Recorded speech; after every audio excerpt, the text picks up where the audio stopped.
ربي أجمعين وبالعلماء بأمر الله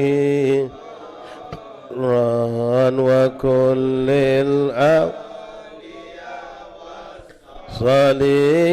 الصالحين خص به الإمام حقا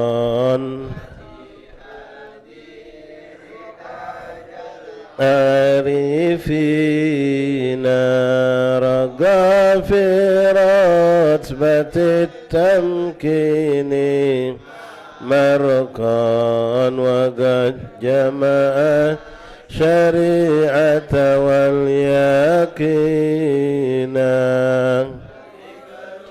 أي دروس القطب أجلى عن القلب الصدى للصديقين عفيف دين دين حقا وبك اقتدينا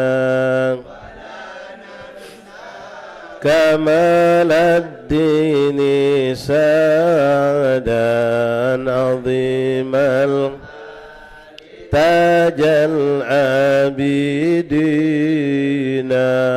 وناظمها أبا بكر إماما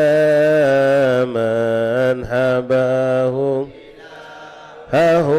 جاها مكينا بهم ندعو إلى المولى تعالى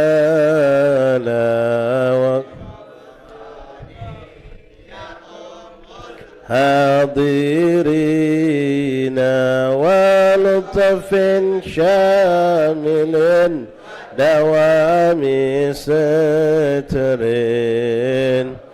عن كل المذنبين ونختمها بتحسين عظيم بحول الله لا يقدر علينا وستر الله مسبول علينا وأين الله ناظرة إلينا ونختم بالصلاة محمد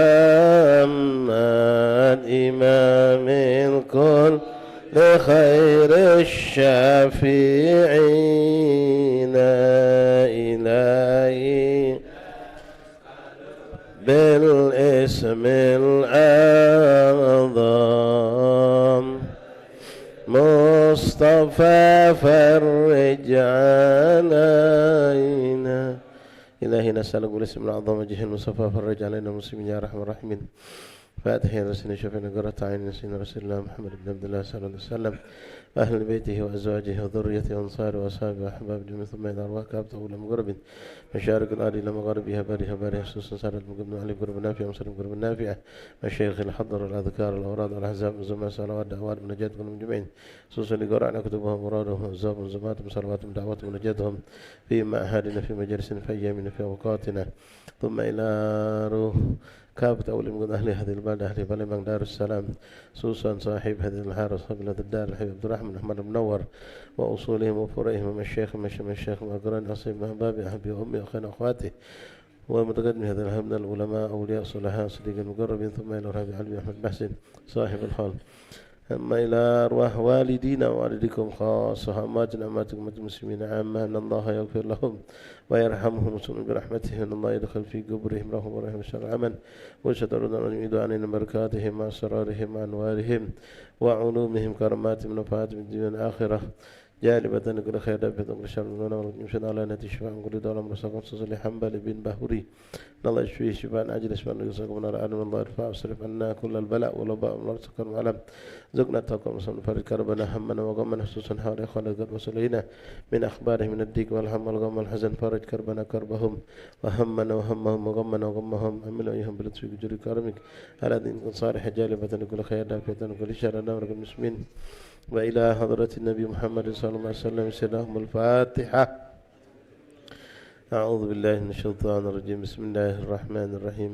الحمد لله رب العالمين الرحمن الرحيم مالك يوم الدين إياك نعبد وإياك نستعين اهدنا الصراط المستقيم صراط الذين أنعمت عليهم غير المغضوب عليهم ولا الضالين آمين. بسم الله الرحمن الرحيم. الحمد لله رب العالمين اللهم صل وسلم وبارك وكرم على سيدنا محمد وعلى آل سيدنا مولانا محمد مفتاح باب رحمة الله عدد ما في علم الله صلاة وسلاما دائمين بدوام الملك الله وعلى آله وصحبه ومن والاه. رب اشرح لي صدري ويسر لي أمري واحلل عقدة من لساني يفقهوا قولي. ربي زدنا علما ويقينا وارزقنا فهما سبحانك لا علم لنا إلا ما علمتنا إنك أنت العليم الحكيم وتب علينا يا رب إنك أنت التواب الرحيم واغفر لنا وارحمنا وأنت خير الراحمين وانصرنا على القوم الكافرين برحمتك يا أرحم الراحمين. صلى الله على سيدنا محمد النبي الأمي وآله وصحبه وسلم. الحمد لله رب العالمين. معاشر الحبائب خبابات حاضرين حاضرات إخواني أخواتي رحمنا رحمكم الله جماعة مجلس تعليم Kampung Al-Munawwar rahimani rahimakumullah. Assalamualaikum warahmatullahi wabarakatuh. Alhamdulillah thumma alhamdulillah thumma alhamdulillah lakal hamdu syukra ya rabbana lakal hamdu ya karim. Bersyukur kita kepada Allah Subhanahu wa taala yang kembali mengumpulkan kita di petang hari yang penuh berkah ini dalam rangka melanjutkan kembali kebiasaan baik kita, yaitu menghidupkan majlis taklim dengan membaca kutubus salaf di rumah yang penuh berkah, daripada rumah Auli bin Auliya Habib Abdurrahman bin Muhammad Al-Munawwar. Dan pada kesempatan hari ini kita akan melanjutkan kembali pembahasan kitab kita dari kitab Fathul Ilah bima yajibul abad lil Maulah. Masih dalam pembacaan beberapa syair-syair yang dituangkan oleh Habib Muhammad bin Husain Al-Habsyi tentang yajibu alaiki ya bi amrih. Bismillahirrahmanirrahim. Qala al-alif rahimahullah ta'ala wa nafa'ana fil darain amin. Faslun fi man yajibu alaika qiyam bi amrih. Siapa yang wajib untuk kita ajak dalam kebaikan dan dalam meninggalkan kemungkaran. Setiap muslim mukmin kita dianjurkan untuk mengajak mereka untuk amar ma'ruf nahi mungkar. Namun ada yang punya hak lebih, yang kita wajib hukumnya memperhatikan dua perkara ini terhadap mereka. Siapa mereka itu? Mereka adalah dzawil gurbah, orang-orang dekat sama kita secara nasab, yaitu keluarga, dan secara mungkin tempat, yaitu tetangga, jiran, kawan kita. Itu yang lebih wajib untuk kita berikan ajakan dalam amar ma'ruf wa nahi mungkar. Kemarin telah kita bacakan kurang lebih 6 bait dan kita akan lanjutkan kembali dari apa yang dituangkan oleh Habib Muhammad bin Husain Al-Habsyi. Bismillahirrahmanirrahim. Alhamdulillahirabbil alamin. Allahumma shalli wa sallim ala sayyidina Muhammad wa ala sayyidina Muhammad. Qala ma'alif rahimahullah ta'ala wa nafa'ana fil darin amin. Faslun fi man yajibu 'alaika al-qiyam bi amrihi wa hakatan bihan min at-tanwiri yumbi'uka amma fika min taqsiri. I'lam bi annahu 'alaika wajibun muhattamun fima bihi tutalabu an ta'murunna ahlaka bis salatin minal banin wa binal banat wa walidin wa akhwatin wa jiddin wa zawjatin wa ammatin wa abdin kullun min yudli ilaika bisababin min suhbatin aw min jiwarin aw nasab.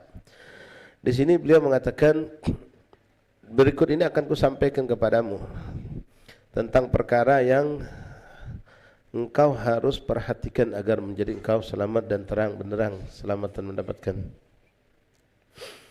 yaitu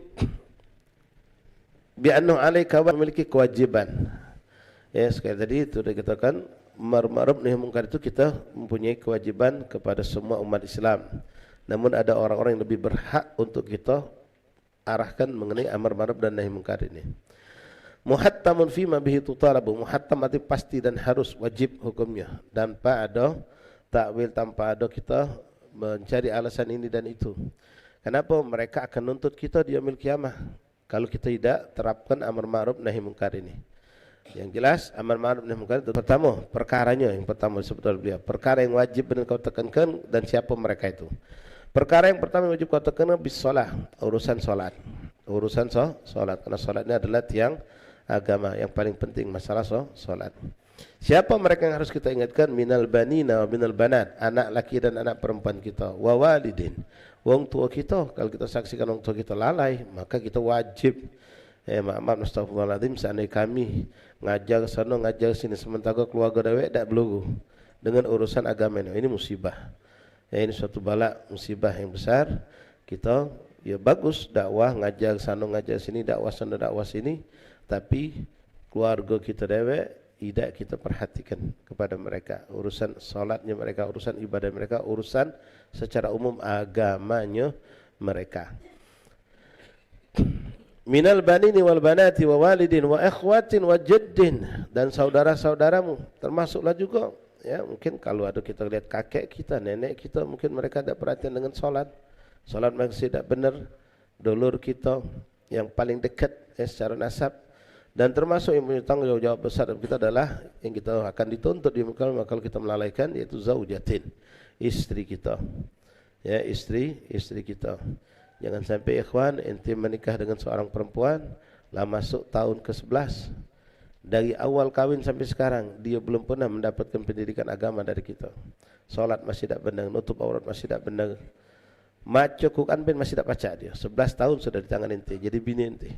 11 tahun misal ya, anak lah nak masuk sekolah ya, sudah nak tamat SD, bini kita masih cak itulah, tidak ada penambahan agamanya dari kita sama sekali.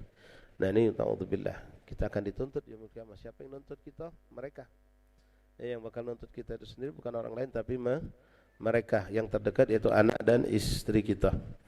Wa zaujatin wa ammatin wa abdin, itu kalau kita ada punya hamba sahaya.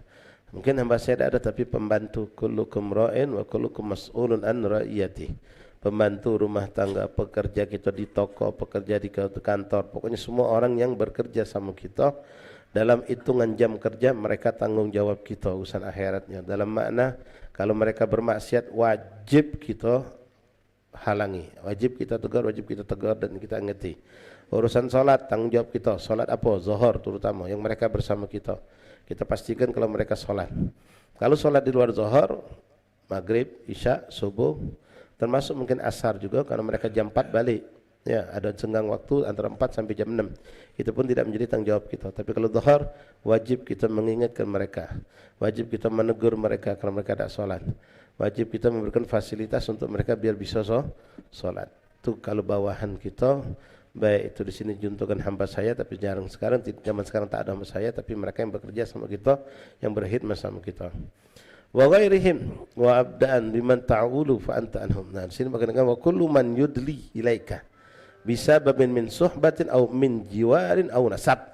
Dan orang yang dikatakan dekat, yang punya tanggung jawab paling hebat itu adalah semua yang dekat sama kita. Dekatan itu dengan apa sebab? Di antara min suhbatin, kawan akrab kita. Ya, kalau kita berkawan tapi kita tidak memberikan sesuatu yang baik untuk dia, maka kita akan dituntut di yaumil qiyamah. Ingat Rasulullah mengatakan la yu'minu ahadukum hatta yuhibba li akhihi ma yuhibbu li nafsihi. Kita berkawan, kawan kita tidak sembahyang kita biarkan, kawan kita bermaksiat kita biarkan, dia main judi kita biarkan, dia berzina kita biarkan, tidak kita tegur, dia suul adab sang tuanya kita tahu jelas, tidak kita nasihati, maka kita akan dituntut di yaumil qiyamah. Kita akan dituntut oleh mereka. Kenapa kita membiarkan mereka dalam kesalahan tersebut? Au min jiwarin, nah termasuk juga tetangga. Ya, kita masya Allah sedekah sana sini di luar, wong kampung dewek tidak dapat. Kita dakwah sana sini, wong kampung dewek dalam keadaan bodoh dengan agama. Tidak ada kita membuka majlis di kampung, tidak ada kita mendidik mereka, tidak ada kita ngajak mereka dalam kebaikan. Naudzubillah. Ya, kita ngeluruh yang jauh, yang depan mata kita tidak kecinguan. Nah itu akan nuntut kita. Au nasabin, nah jelas dari segi nasab. Ya, mulai dari yang paling dekat, saudara, anak, bapak, emak, kakek, nenek, sampailah turun keponakan, cucu, misan, yang lebar semampu kita. Semakin dekat semakin punya hak mereka untuk kita ingatkan. Ma'asyal ahbab rahimani rahimakumullah. Memang nanti di situ ada tanggung jawabnya berpindah ya, seperti kita punya anak betina. Anak betina itu sebelum dia menikah tanggung jawab kita. Begitu dia sudah menikah, maka lepas tanggung jawab itu. Bukan berarti lepas tanggung jawab kita tidak memperhatikan dia. Tetap kita perhatikan. Anak kita tadi sudah menjadi suami seseorang. Maka dunia akhirat tanggung jawab suaminya itu. Kita tidak dituntut lagi. Kalau ada kelalaian apa, bini tadi melakukan kelalaian, sang suami menjadi tanggung jawabnya. Tapi kalau kita mampu memberi teguran, tegur anak kita. Walaupun sudah bukan lagi tanggung jawab kita. Makanya tidak gampang-gampang kita mencarikan jodoh buat anak kita. Ya, kalau tidak, na'udzubillah min dzalik, dia akan melakukan banyak kesalahan. Dia akan banyak melakukan dosa yang ujungnya tetap balik ke kita juga. Makanya ada orang soleh itu pernah menikahkan anaknya, ketika ijab kabul dia dengan lantang mengatakan sama calon mantu tadi, wahai fulan bin fulan, mulai detik ini setelah kau jawab ijab kabul tadi dengan gobil tu tazwijahan nikah, maka dengar kata dia, ku serahkan tanggung jawab dunia akhirat dia anak aku kepada kau. Ya, jadi mantu tadi tertunduk. Ya, dia omong macam itu. Aku serahkan mulai detik ini tanggung jawab dunia akhirat anakku fulan tersebut, fulanah kepada kau dan aku berlepas tangan. Namun aku tidak melok lagi sudah. Tanggung jawab kau. Urusan dari detik itu. Dia buka aurat, tanggung jawab suaminya. Dia melakukan perbuatan dosa apa, tanggung jawab suaminya. Nah, maka kita tentu nak mencari suami untuk anak kita, carilah yang soleh. Begitu juga kita sebagai punya anak laki-laki, carilah calon istri untuk anak kita yang juga yang solehah, yang baik. Baik, kita lanjut ikhwan. Wa ghairihim wa abda'an biman ta'ulu fa anta anhum fi ghaddin mas'ulun. Nah, begitulah yang semakin dekat semakin berhak, punya hak tanggung jawab yang luas kepada kita. Wa ghairihim abda'an biman ta'ulu fa anta anhum fi ghaddin mas'ulun, dan semua mereka besok kau akan menjadi tanggung jawab kau. Besok akan menjadi tanggung jawab kita di hadapan Allah Subhanahu wa taala. Ingat ya, kita tadi kami contohkan seorang ayah, anaknya sudah menikah. Kita juga sebagai dulu juga. Ya, dulu kita sudah kawin. Tamam. Kita lepas tangan. Dan berarti kita tidak ada tanggung jawab tuntutan akhir lagi. Sudah tuntutan akan kembali balik kepada sang suami. Tapi kita tetap punya tanggung jawab dalam arti kata, kalau melihat bini apa dulu kita tadi melakukan suatu kesalahan, boleh jadi dosa dan salah tadi suaminya tidak tahu, maka kita tegur. Wong lain kita disuruh menegur, mengingatkan, amar ma'ruf tetap berjalan. Apalagi ini masih saudari kita. Ya, walaupun suaminya sudah mengemban tanggung jawab dunia akhirat, tetap kita ingat ke dia.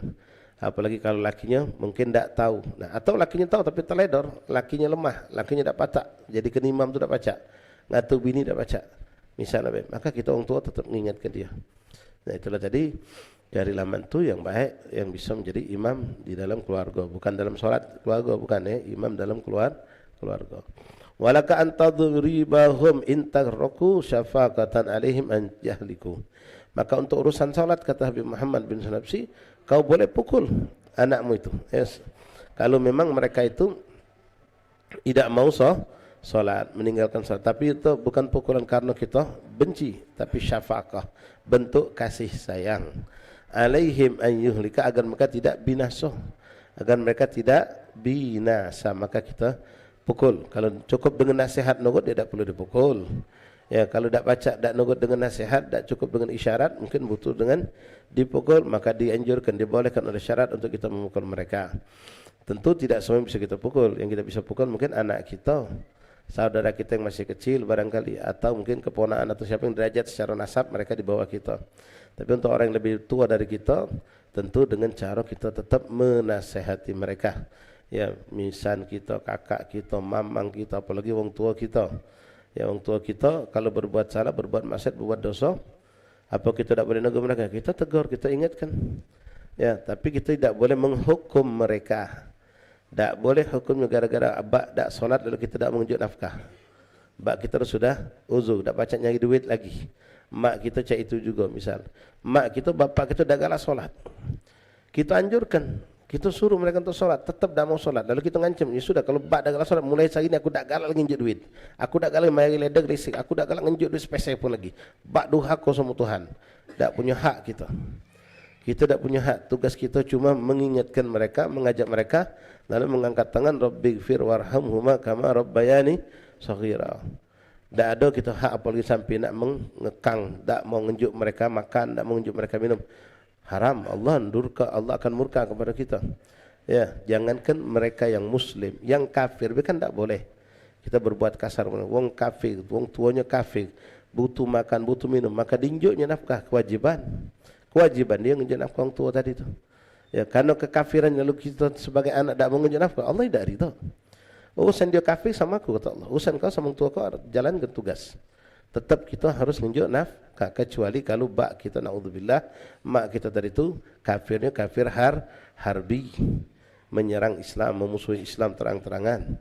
Itu posisinya sudah beda. Tapi kalau mereka kafir biasa, apalagi di bawah fasik bukan kafir, maka kita tidak berhak untuk memboikot. Walaupun kita ngerasa itu suatu mungkin hal yang bermanfaat, kalau kita tak unjuk makan, tak unjuk duit, abak kita bisa mungkin jadi galak solat, jadi galak, ibu kita jadi solat, jadi galak nutup aurat misalnya. Tidak, kita tak sampai ke situ disuruh Allah. Ya, mengingatkan, mengajak mereka, dan tetap walaupun mereka tak mau solat, mereka tak mau nutup aurat, mereka tak mau puasa, tetap kita unjuk nafkah mereka itu. Nah, tinggal permasalahan ini pertanyakan, mak mana kalau bulan puasa Ustaz? Abah tak puasa, siang lagi minta makan, unjuk apa tidak? Nah, di sini ulama mengatakan tetap. Sama cak solat tadi, dia tak solat urusan dia sama Allah. Dia tak puasa, dia minta, dia lapar, dia pengen makan, di siang kita unjuk. Tetap kita unjuk. Kalau kita tak unjuk, mungkin dia akan mengalami suatu hal musibah lain atau kelaparan dia alami mungkin. Ya kita tak tahu, kita unjuk. Wahakadha. Walaka an tadribahum intaraku syafaqatan alaihimu an yuhliku wa innama yahtassu bil ba'd kama fasdalahu lanal hudatul ulama ma laka indallahi dzil jalal min hujjatin bimutlaqil maqal law alimu bi annahu yashukku alayka tarkuha kama yahikku. Wa innama yahtassu bil ba'd, memang ada yang dikhususkan seperti tadi ya, sudah kita jabarkan, orang tua ya, mamang bibi kita, tamam. Itu khusus, ada caranya, mungkin tidak dengan pukulan, tapi dengan himbauan, dengan ajakan, tapi ada batasan juga yang kita boleh melakukan terhadap mereka. Wa inna ma yahtassu bil ba'di kama fassalahu lana hudatul ulama, sebagaimana sudah dijelaskan oleh para ulama. Malaka indallahi dzil jalal min hujjatin bi mutlaqil maqal, maka kita tidak ada tuntutan di yaumil kiamah kalau kita sudah melakukan hal yang seperti tadi. Tapi kalau kita tidak menghimbau, tidak ngajak, tidak nyuruh, kita biarkan mereka berbuat salah, berbuat kezaliman, bahkan naudzubillah, dan banyak terjadi, ya bapaknya lalai, anak bini pun lalai, disenangkan dia dengan dunia, anak bini pun ngasa bapak tadi sayang sama dia dengan dunia. Di yaumil kiamah mereka akan nuntut kita. Ya, itu kan ada hadisnya, Rasulullah mengatakan ketika seorang laki-laki hendak berjalan menuju ke surganya Allah, ini menunjukkan berarti dia orang soleh. Benar-benar dia bukan orang fasik sebenarnya.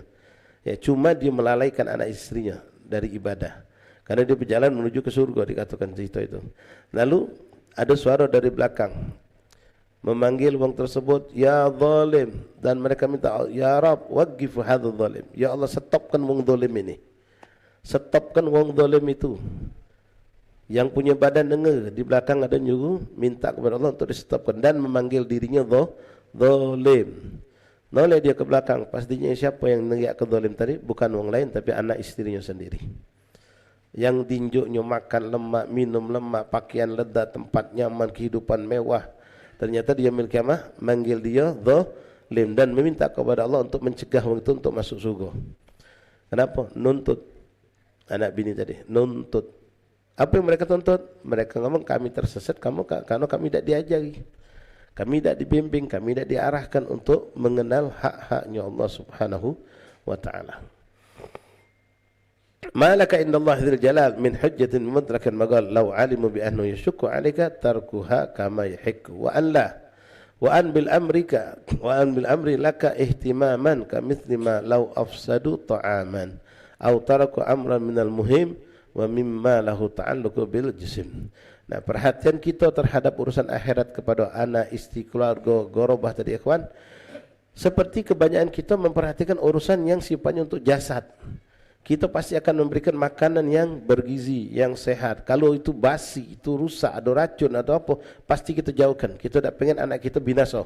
Kita tak pengen isteri kita binasa, kita tak pengen keluarga kita binasa dengan makanan-makanan yang bisa merusak mereka. Nah, kenapa ketika perhatian untuk jasad mereka, yang jasad ini akan hilang fana, kita punya perhatian lebih. Ya, contoh sekarang ini, anak kita lagi kena flu, batuk, minum es kita cegah, bahkan kita marahi dia. Dia nangis-nangis minta beli es krim, nangislah kau, aku dah anjuk je kita. Ya, lagi sakit sariawan, lagi sakit perut, nyenggol sambal sedikit baik kita marahi. Kita jauhkan cukup, makan pempek tak bercukup, jadilah je gitu. Kau lagi tak sehat, kau lagi sakit. Begitu hebat perhatian kita. Kita carikan obatnya, tak cukup obat, kita cari doktor. Doktor sebelah sini tutup, nyari tempat yang jauh. Kita usahakan untuk menyelamatkan jasad kita punya keluarga tadi. Nah, kenapa tak seperti itu kata Muhammad? Engkau terhadap urusan agama keluargamu, urusan agama daripada kita punya gorobah. Kalau memang kita ngerasa tak mampu untuk meluruskan mereka, cari dokter kan, kita tak cak ngobati. Maka kita carikan dokter untuk mengobati. Dalam makna kita tak bisa mendidik anak isteri kita, maka kita antarkan mereka ke ustazah. Kalau memang itu isteri ada perempuan kita. Kalau itu ladang kepada ustaz, kita bawa ke majlis, kenalkan kepada orang-orang yang mengerti. Kalau memang kita tak mampu, kita tak cak ngobati anak bini kita sakit, cari obat dari luar. Obat dari luar tak bisa, bawa ke dokter. Nak bawa ke dokter tak pacak. Kalau kita ada kemampuan, dokter kita bawa ke rumah. Tidak pacak, maka kita bawa ke dokter agar anak kita sembuh, sehat walafiat secara jasad. Maka seperti itu. Lebih dari itu, kita punya hak yang lebih tinggi lagi, urusan akhirat mereka. Begitu kita melihat mereka, oh anakku ni ada kebodohan, ada kekurangan dalam segini segitu, maka kita ajarkan. Kita tak mampu, orang yang bisa mengajari mereka. Kalau ada kemampuan rizik, privat ke, panggil ustaz-ustazah, ajar anak-anak ni. Ya Allah, Ustaz sudah umur 17 tahun belum pacak ngaji Quran. Oh, ini lebih dari penyakit berat ini. Ya, lebih dekat TBC. Kalau TBC kita wah kebingungan. Anak kita punya sakit sesak napas, kita kebingungan. Ini anak sudah umur balai lah, masuk 17 belum bisa baca Quran. Tak boleh kita diamkan. Kalau kita nak bawa keluar, dia malu, sudah besar belajar Iqra sampai kecil, cari dokternya, cari orang yang pacak ngajari Quran, taruh di rumah. Anak-anak tergikok, tak pacak ngaji, tolong ajari, cari nafkahnya, bayari mereka. Kalau memang kita tak mampu, kalau kita mampu ngajari, alhamdulillah. Seperti itu gambarannya, kata beliau. La ilaha illallah Muhammad Rasulullah. Wa anna bil amri laka ihtimaman kamithli law afsadu ta'aman. Ya, seperti kau perhatian, sangat perhatian kepada keluargamu, kepada dhabil huquq, terhadap urusan makan minum mereka dan apapun yang penting untuk jasad mereka. Au taraku amran min muhim mimma lahu ta'alluq bil jisim lam yatruku min as-salah fardan jama'atan bal badaru kay tarda. Tatlubu minhum radiyan bil bahs ma kana lid dunya wa hadd an-nafas wa lam tutalibhum bi haqqi ar-rabb min fi'l al-fard wa ijtinab adh-dhanab. La ilaha illallah. Tayyib. Lam yatruku minas salati fardan jama'atan bal badaru kay tarda. Nah, perhatikan sama seperti itu. Apa yang bisa mendatangkan keridhaan Allah untuk anak bini kita, kita suruh mereka. Di antara di sini balik masalah bab solat yang bahas, perintahkan mereka untuk solat dengan segera dan melakukan solat itu berjamaah agar Allah ridha. Sama cak kita juga, begitu kita dapatkan satu obat, satu makanan atau minuman yang bermanfaat untuk anak kita, maka kita akan segerakan, kita cari kita hidangkan agar dia cepat makan. Ya, tidak nunda-nunda, cepat makan. Sekarang makanlah. Kenapa? Kita pengen dia selamat, sehat jasadnya. Maka solat fardu itu lebih utama lagi. Tatlubu minhum radiyan bil bakhsin ma kana lidunya wa haddin nafas. Minta, tuntut dari mereka agar mereka mendapatkan dapat ridha dari Allah Subhanahu wa taala. Bukan dengan keridhaan yang membuat mereka ridha dengan urusan dunia. Kita kebanyakan begitu. Ya, anak ini kita senangkan dengan urusan dunia, sehingga anak kita muji kita, ini kita muji kita dalam urusan dunia. Ya, apa kami Masya Allah, ya kami berkendak apa bedinjuknya, kami pernah galau nyicip tempat-tempat hotel mewah segala macam untuk dunia pernah galau. Ya, ridha anak bini dicarinya lewat urusan dunia, tapi bukan lewat urusan akhirat. Walam tutalibhum bihaqqir rabb fi'lin fard wa ijtinab adh-dhanab. Jadi kita lalai. Kita tidak minta mereka untuk, atau bahkan menyuruh mereka untuk mencari ridha Allah. Justru kita senangkan mereka, bahkan kita mencari ridha mereka dengan memuaskan urusan dunia dan nafsu mereka, sementara kita tidak pernah menuntut mereka untuk memenuhi dan mencari ridha Allah Subhanahu wa taala. Wala tutalibhum bihaqqir rabb min fi'li fardin. Ya, kita tidak pernah nuntut anak bini kita untuk benar-benar solat benar, banyak ibadahnya, banyakkan zikirnya, jauhi maksiat. Tidak. Kita nyinggung anak kita solat sudah. Paling kadang-kadang kita tanya sudah solat belum? Sudah cukup puas begitu be. Ya, tanpa kita tahu solatnya benar atau tidak, pakaiannya benar atau tidak, nutup auratnya benar atau tidak. Bahkan kita tidak pernah sama sekali mendengar bacaan solat anak kita, bini kita, Fatihahnya mak mano kita tidak pernah tahu. Dan tidak pernah kita cari tahu.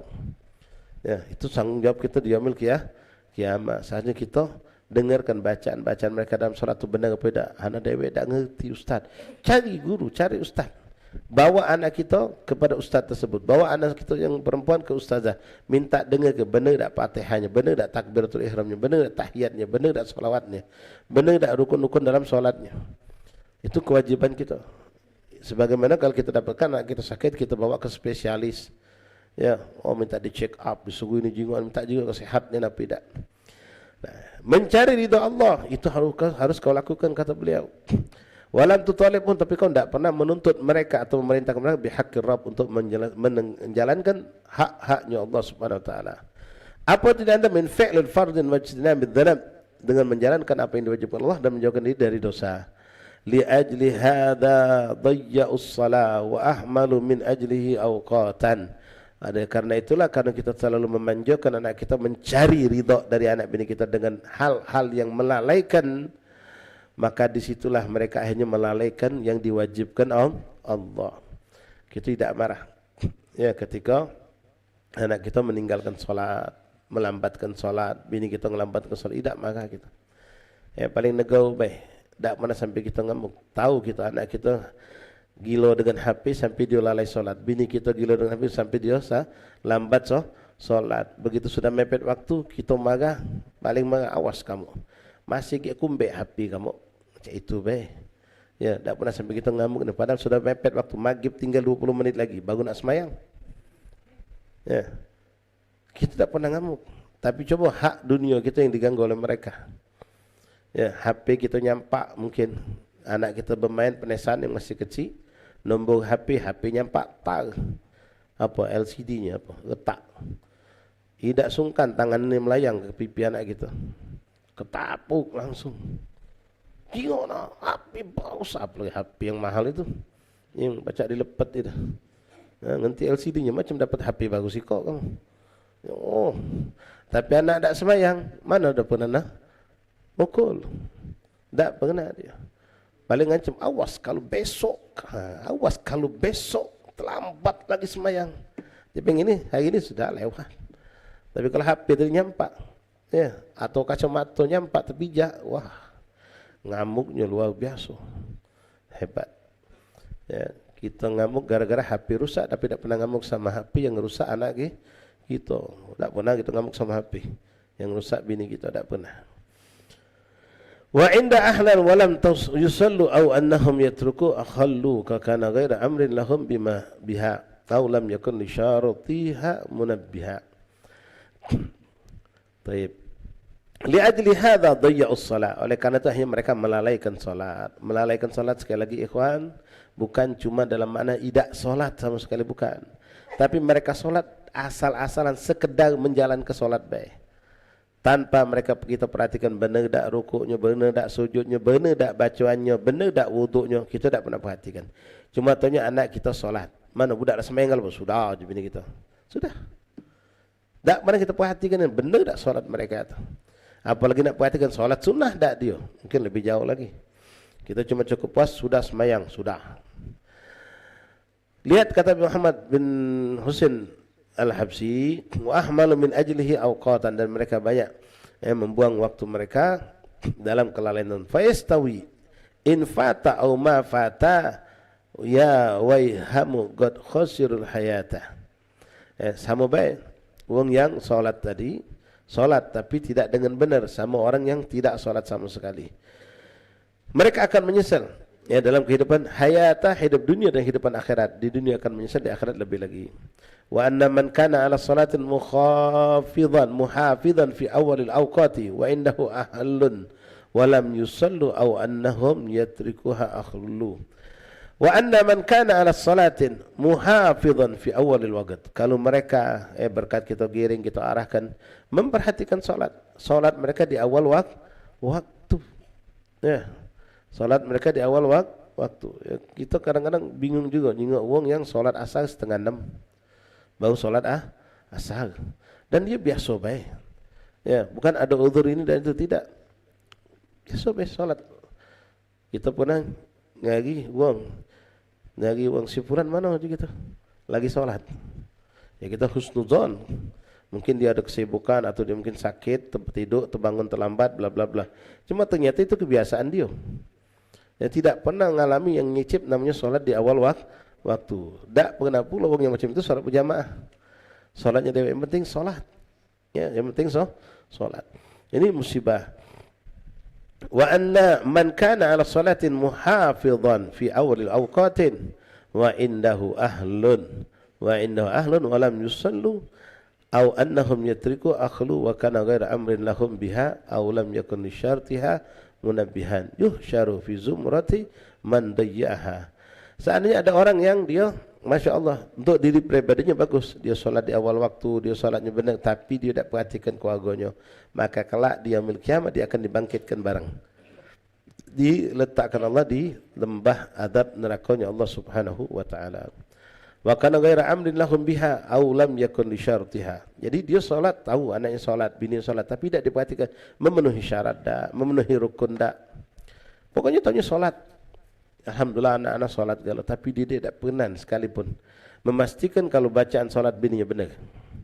Kalau bacaan solat anaknya benar, rukuk, sujud, tahiyatnya dia tidak pernah tahu, wuduknya dia tidak pernah tahu, istinjanya dia tidak pernah tahu. Bahkan bininya dah semenjak kahwin sampai detik ini dia tidak pernah tahu benar tak mandi wajibnya. Dianggapnya seakan-akan tabu nak nanya masalah itu. Padahal tanggung jawab kita yaumil kiamat. Berapa banyak perempuan-perempuan itu tidak paham tentang mandi wajib. Mereka apa kata mandi-mandi baik, tak pakai niat, tak tahu yang mana yang wajib tidak. Berapa banyak di Indonesia, di Palembang ini begitu kerucutkan lagi. Betina yang berkutek sepanjang hidupnya, begawi. Jadi hiasan pekerjaan itu berkutek. Kapan dia solatnya? Kapan dia mandi wajibnya? Tak sah secara syariat.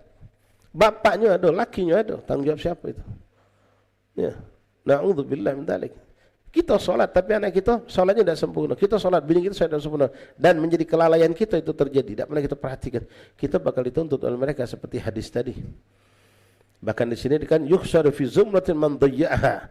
Kita akan dikumpulkan, dibangkitkan bersama kelompok orang-orang yang melalaikan solat. Bukan tidak solat, tapi melalaikan solat dalam makna melalaikan syarat-syaratnya, melalaikan rukun-rukunnya. Tak paham tentang apa yang membatalkan solat itu. Berapa banyak solat betina ya mengkenanya tak sempurna. Naga mengkena bukan di dagu tapi di leher. Ini terbuka. Ya. Secara mazhab Syafi'i tak sah. Pakai kerudung sehari-hari keluar, pakai jilbab tapi ini terbuka. Nah ini tanggung jawab kita. Ya, bacaannya, rukuknya, sujud. Pernah tak kita tes anak kita, bini kita? Tanya.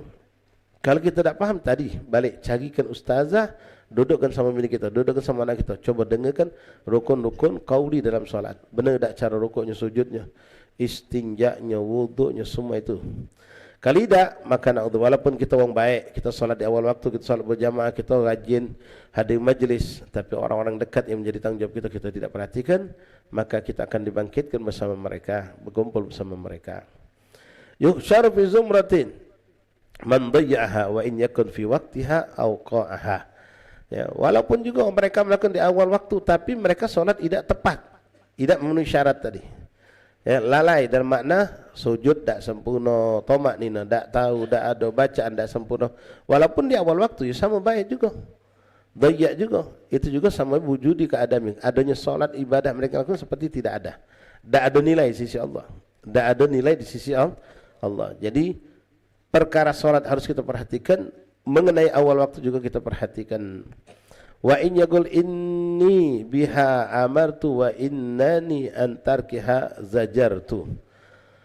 Wa in yaqul inni biha amartu wa innani an tarkiha zajjartu wa innani agabtuhum bid-darab lima atauhu min 'azimid dhanab wa kitta fi hadiyihim la atma'u bal hum musirruna fa kaifa asna'u.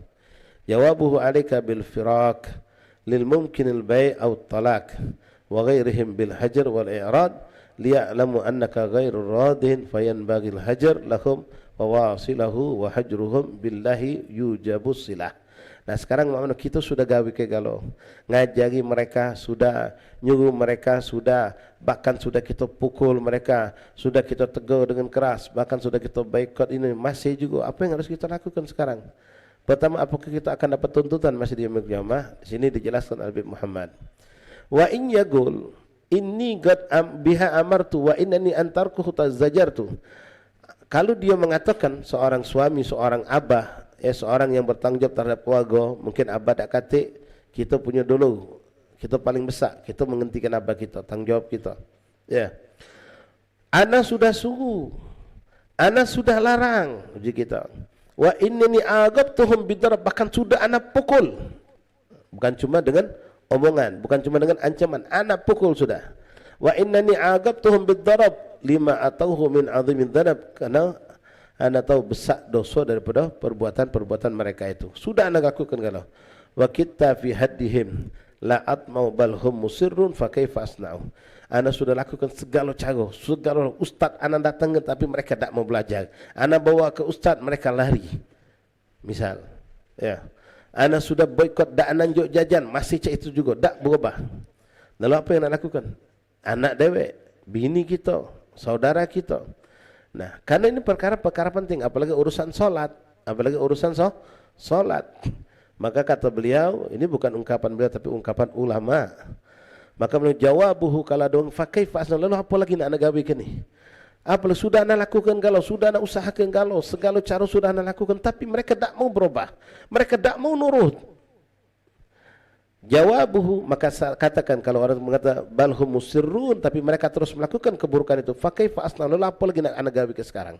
Kata orang yang baik yang sudah berusaha untuk mengarahkan anak keluarganya untuk selamat tadi itu, ternyata mereka masih tetap seperti itu.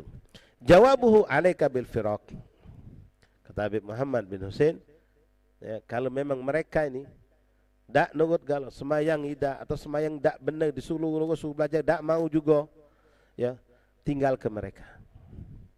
Tinggalkan mereka. Kalau itu seandainya itu anak buah kita, berhentikan dari begawi.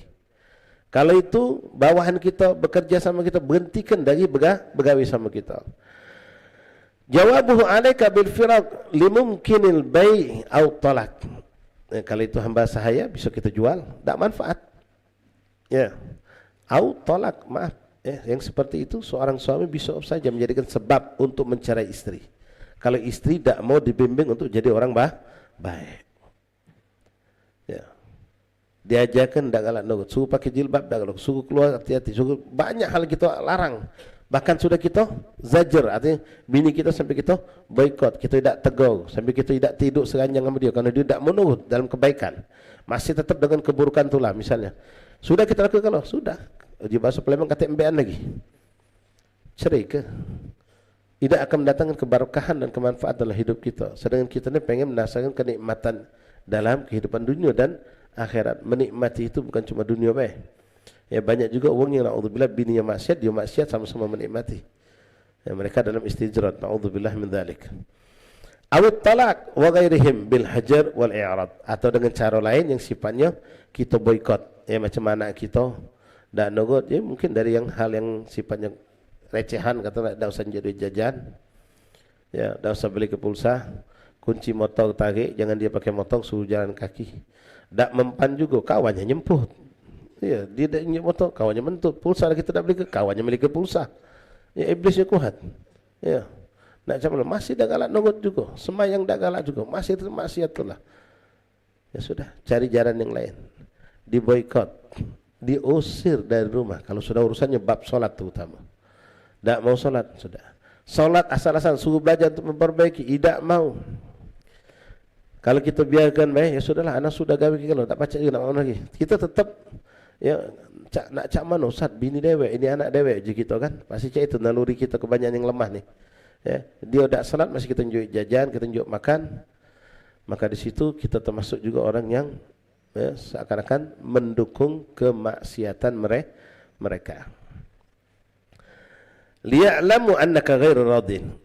Dengan kita melakukan memboikot mereka, mencekal ini, cekal itu, kita ambil HP-nya, kita larang dia keluar dari rumah, kita embargo. Ya, kalau kita memang mampu, dan kadang-kadang naudzubillah min dzalik, kita macam itu nambah dia ngamuk, ada juga.